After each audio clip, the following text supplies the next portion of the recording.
Halo semuanya, balik lagi sama gua Amin di YouTube channel gua Amin Daily Ride. Hai semuanya. Jadi hari ini hari Minggu tanggal 22 kalau nggak salah, tanggal 22 Oktober tahun 2022. Kali ini gue lagi ada di daerah Bintaro Veteran Jakarta Selatan menuju ke kantor, ya kan. Sekarang jam 11.45 siang, tengah hari bolong, gila cerah banget. Kalau ngeliat ini kayak bagian sini gelap, bagian sana terang banget gitu kan kontrasnya gitu. Oke, jadi di sela-sela perjalanan gue kali ini gue bakal ngebahas tentang knalpot racing lagi. Oke, jadi mungkin buat kalian yang masih bingung dan masih mau memutuskan untuk pakai knalpot racing dan bingung pakai merek apa, di sini gue bakal rekomendasiin buat kalian 4 knalpot racing lokal terbaik menurut gue. Gitu. Jadi misalkan kalian lagi pengen motor agak kenceng dikit gitu kan dari yang sebelumnya, yang standar banget gitu kan, kayak ngebetein, suaranya kayak adem-adem aja, tarikannya kayak gitu-gitu aja, dan mencoba pengen pindah ke knalpot racing, gue punya 4 rekomendasi favorit menurut gue. Nah, yang pertama adalah ProLiner. Betul sekali, mungkin ini merek udah nggak asing lagi buat kalian. ProLiner adalah merek knalpot racing lokal asal Indonesia punya. Kalau nggak salah pabriknya di daerah Tangerang, kalau gue nggak salah. Nah, dia tuh spesialis bikin knalpot racing yang buat competition biasanya gitu kan, buat balap dan segala macem. Kelebihan knalpot ini adalah selain harganya, wow, bentar, ini kayak agak berhenti gitu. What's the problem? Oh, ada yang belok. Oke. Nah, ProLiner ini selain knalpotnya yang harganya lumayan terjangkau gitu kan, lu sekitar 500-600 ribu lu bisa dapat knalpot racing dari merek ini, yang buat motor matic terutama gitu kan. Dan dia tuh banyak dipakai orang karena memang kencang motornya kalau pakai knalpot itu, karena memang dia spesialis dibikin buat racing use atau street racing gitu kan. Jadi nggak perlu diraguin lagi kemampuannya. Knalpot ProLiner ini kayak udah banyak dipakai orang buat balap-balapan, terutama di bidang race competition gitu kan di Indonesia. Nah, merek terkenal yang ada, wow, kan gue jadi kayak agak sedikit emosi. Nah, merek terkenal yang biasa dipakai orang-orang adalah ProLiner TR1 atau TR1, bentuknya kayak gini. Dia tuh terkenal banget sama apa namanya, material sandblast atau finishing sandblastnya, itu yang dia rada-rada kayak pasir gitu, sandblasting. Nah, itu kayak terkenal banget dipakai oleh beberapa orang, beberapa temen lu mungkin ada yang pakai di motor sportnya atau di motor matic atau motor bebeknya. Itu terkenal banget dengan bunyinya juga yang nyaring, kenceng, cempreng gitu kan. Tapi selain bunyinya yang memang menggelegar kenceng, dia tuh kayak punya ciri khas sound sendiri dari ProLiner. Gua nggak tahu, dia tuh kayak punya sound suara yang nyaring, enak tapi didengar gitu. Nyaringnya cempreng tapi masih masih di titik gitu, enak didengar gitu. Itu namanya ProLiner TR1 gitu. Dan banyak seri-seri lainnya. Dan dia juga kalau nggak salah kayak ngeluarin seri yang agak silent buat knalpot racing matic kalau nggak salah ya. Jadi kalau misalkan motor matic lo pengen sedikit bersuara tapi nggak maunya kencang-kencang banget, lo bisa pakai yang versi silentnya gitu kan. Dia ada kalau nggak salah kayak gini bentukannya. Nah, itu yang pertama, ada knalpot ProLiner. Nah, yang kedua, balik lagi dari knalpot yang memang buat race competition, dia itu WRX. Gue udah pernah pakai WRX juga, gue udah pernah nyobain ProLiner sebentar juga, dan menurut gue WRX ini knalpot yang menarik gitu kan. Range harganya aja cukup lebih mahal daripada ProLiner gitu kan, emang sedikit agak pricey daripada ProLiner. Dia sering dipakai buat competition juga, dan knalpotnya rata-rata kalau lu pakai knalpot ini kayak buat spek-spek yang memang sudah naik di atas standar. Tapi ada juga tipe-tipe tertentu yang dipakai buat motor-motor standar dari knalpot WRX ini. Dan knalpot WRX ini dia memang spesialis di material stainless steel gitu kan. Jadi stainless steel, terus bracketnya rata-rata banyak yang paten, nggak paten sih, bracket claim gitu kan. Kalau ProLiner dia bracketnya paten gitu kan, jadi nggak ada cangkauangannya, jadi dia dilas langsung gitu. Nah, kalau WRX ini dia bracketnya biasanya pakai yang claim gitu, jadi lu bisa geser, lu bisa ganti pakai jenis knalpot lain, kayak header lain, tapi silinder WRX itu masih bisa di knalpot ini. Tapi yang gue kurang demen dari knalpot WRX ini ya, aduh, lampu merah lagi, males banget. Oke, lanjut lah ya.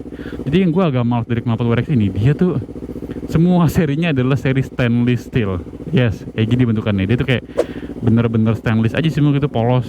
Dari yang tadinya pakai emblem logo kayak gini, dan akhirnya sekarang dia pakai kayak laser printing gitu kan, kayak bentuknya jadi kayak gini.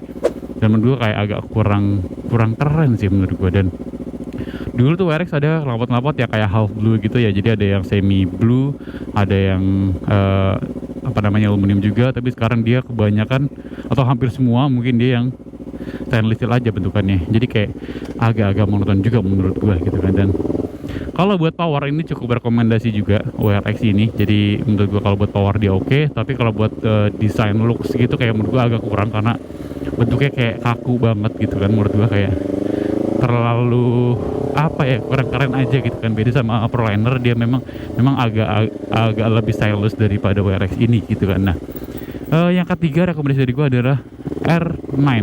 Yes, betul sekali, knalpot R9.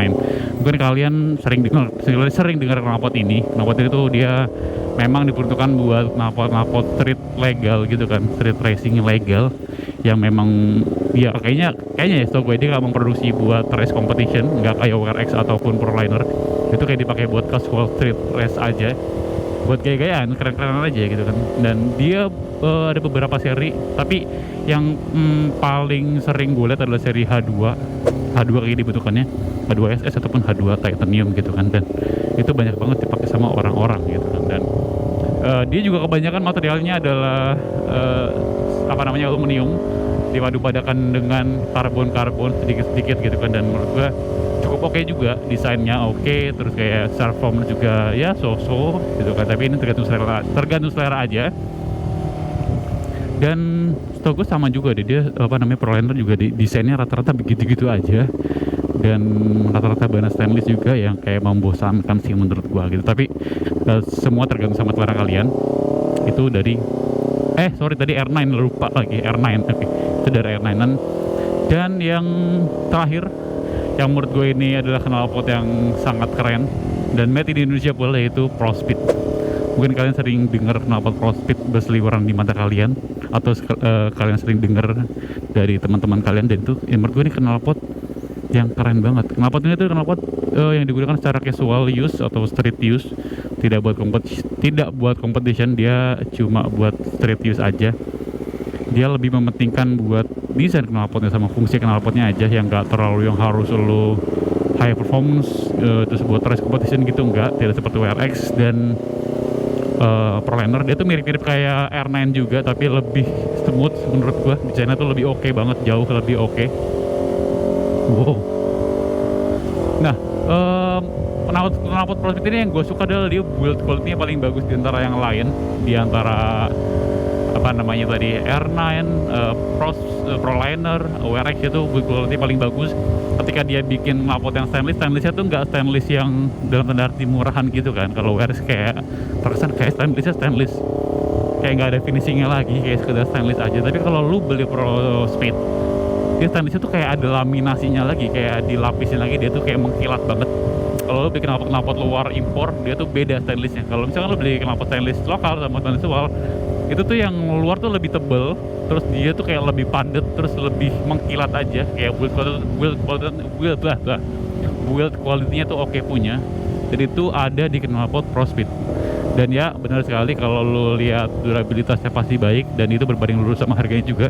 Harganya pun cukup mahal buat knalpot ProSpeed ini. Kayak yang sering gue temuin tuh dia ProSpeed Shark, itu banyak dipakai buat motor-motor Vespa Matic ataupun motor-motor bebek pada umumnya. Dan nggak jarang juga banyak yang pakai di motor-motor sport juga. Bentukannya kayak gini kurang lebih banyak dipakai di motor-motor Vespa Matic gitu kan. Dan menurut gua kalau lu nggak butuh buat kencang-kencang banget, lu cuma butuh buat looks-nya keren banget gitu kan, terus lu buat gaya-gaya aja, ini ProSpeed cocok banget buat kalian. Dia nggak cuma stainless steel, dia ada yang warna hitam, dia ada yang karbon, dia ada yang titanium setahu gue ya. Ntar gue coba cek lagi.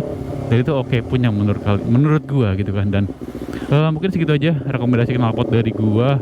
Semoga aja membantu buat kalian yang masih bingung mau pilih knalpot apa di motor kalian. Oke, sampai berjumpa di video gue selanjutnya. Terima kasih sudah menonton video ini sampai habis. Thank you and goodbye.